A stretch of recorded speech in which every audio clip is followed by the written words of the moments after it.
નમસ્કાર દર્શક મિત્રો, @ગુજરાતમાં આપનું સ્વાગત છે। જૂનાગઢ જિલ્લાના માણાવદરમાં નિર્માણ પામેલા રિવરફ્રન્ટ પ્રોજેક્ટને લઈને રાજકીય ગરમાવો જોવા મળી રહ્યો છે।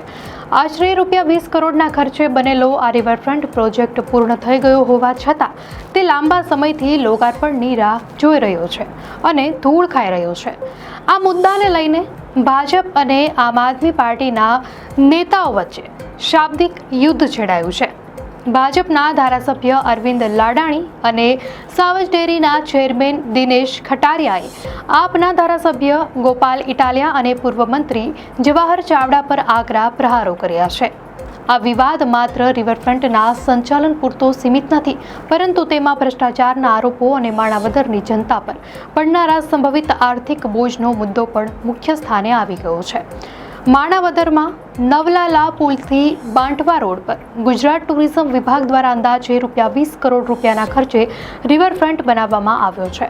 આ પ્રોજેક્ટ પૂર્ણ થઈ ગયો હોવા છતાં પણ તે લાંબા સમયથી ધૂળ ખાઈ રહ્યો છે અને જાહેર જનતા માટે ખુલ્લો નથી મુકાયો।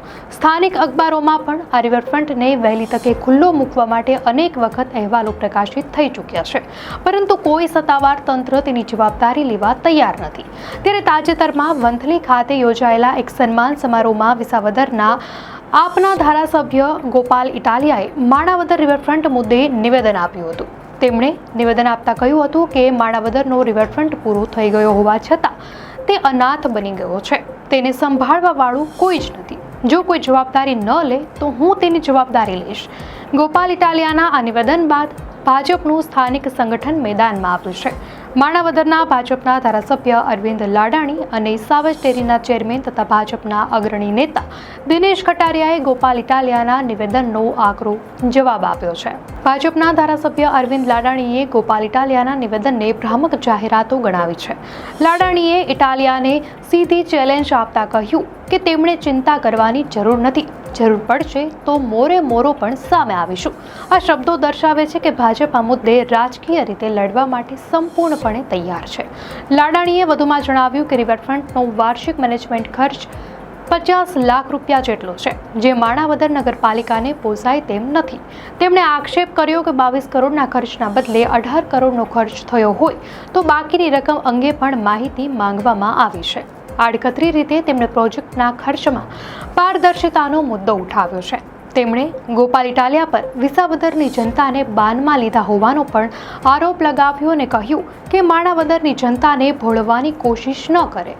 સાવજ ડેરીના ચેરમેન અને ભાજપના અગ્રણી નેતા દિનેશ ખટારિયાએ આ મામલે પૂર્વ ધારાસભ્ય જવાહર ચાવડા અને આપના ધારાસભ્ય ઇટાલિયા પર ગંભીર પ્રહારો કર્યા છે। ખટારિયાએ આક્ષેપ કર્યો કે પૂર્વ મંત્રીએ પોતાના મળતિયાઓ સાથે મળીને આ પ્રોજેક્ટમાં ભ્રષ્ટાચાર કર્યો છે। આ આરોપ અત્યંત ગંભીર છે અને તે આ વિવાદને નવી દિશા પણ આપે છે। દિનેશ ખટારિયાએ રિવરફ્રન્ટ પ્રોજેક્ટને કારણે માણાવદરની જનતા પર પડનારા આર્થિક બોજ અંગે પણ વિસ્તૃત ચર્ચા કરી છે। તેમણે જણાવ્યું છે કે હાલમાં માણાવદરના લોકોને સરેરાશ ₹1250 જેટલો વાર્ષિક ટેક્સ ભરવો પડે છે। જો નગરપાલિકા રિવરફ્રન્ટની જાળવણીનો ખર્ચ ઉઠાવે તો આ ટેક્સ વધીને ₹2500 સુધી પહોંચી શકે છે। આ વધારાના બોજથી બચવા માટે નગરપાલિકા હાલ રિવરફ્રન્ટને પોતાના હસ્તક લેવા તૈયાર નથી। ખટારિયાએ સ્પષ્ટ શબ્દોમાં કહ્યું છે કે માણાવદરની જનતાને વિશ્વાસમાં લીધા વિના આ રિવરફ્રન્ટને નગરપાલિકા સ્વીકારશે નહીં। અરવિંદ લાડાણી અને દિનેશ ખટારિયાએ આ મુદ્દે પ્રવાસન મંત્રી મુળુભાઈ બેરાને રૂબરૂ મળીને પણ રજૂઆત કરી છે। તેમણે વિનંતી કરી છે કે રાજ્ય સરકાર આ રિવરફ્રન્ટની જાળવણી માટે બજેટમાં જોગવાઈ કરે, તો જ લોકોને તેનો વાસ્તવિક લાભ મળી શકશે। જો સરકાર તરફથી જાળવણી માટે ભંડોળ મળશે તો નગરપાલિકા પર આર્થિક બોજ નહીં પડે અને જનતાને પણ વધારાનો ટેક્સ ભરવો પડશે નહીં। દર્શક મિત્રો, આ સમગ્ર વિવાદ રાજકીય દાવપેચ અને આરોપ પ્રત્યારોપથી ભરેલો છે।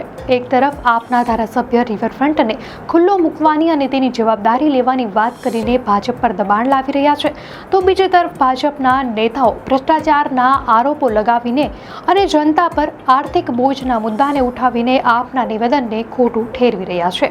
પરંતુ મહત્વનો પ્રશ્ન એ છે કે ₹20 કરોડના ખર્ચે બનેલો આ રિવરફ્રન્ટ ક્યારે લોકો માટે ખુલ્લો મુકાશે?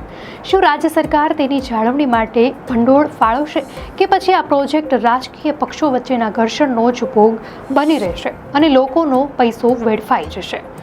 આગામી સમયમાં આ મુદ્દો વધુ ગરમાશે તેવી શક્યતા છે અને તેના પર સૌની નજર રહેશે. માણાવદર રિવરફ્રન્ટનો મુદ્દો માત્ર એક નિર્માણાધીન પ્રોજેક્ટ પૂરતો સીમિત નથી, પરંતુ તેમાં રાજકીય દાવપેચ, ભ્રષ્ટાચારના આરોપો, સ્થાનિક જનતા પરના આર્થિક બોજની ચિંતા અને સરકારની તંત્રની ધીમી ગતિ જેવા અનેક પાસાઓ સમાયેલા છે. હવે જોવું રહ્યું કે રાજ્ય સરકાર આ મામલે કેવા પગલાં લે છે અને ક્યારે આ રિવરફ્રન્ટ માણાવદરની જનતા માટે ખુલ્લો મુકાશે. દર્શક મિત્રો, આ અંગે આપની શું પ્રતિક્રિયા છે અમને કોમેન્ટમાં ચોક્કસથી જણાવશો. અને જો આપને આ માહિતી સારી લાગી હોય તો વિડીયોને લાઇક કરો અને ચેનલને સબસ્ક્રાઇબ કરો.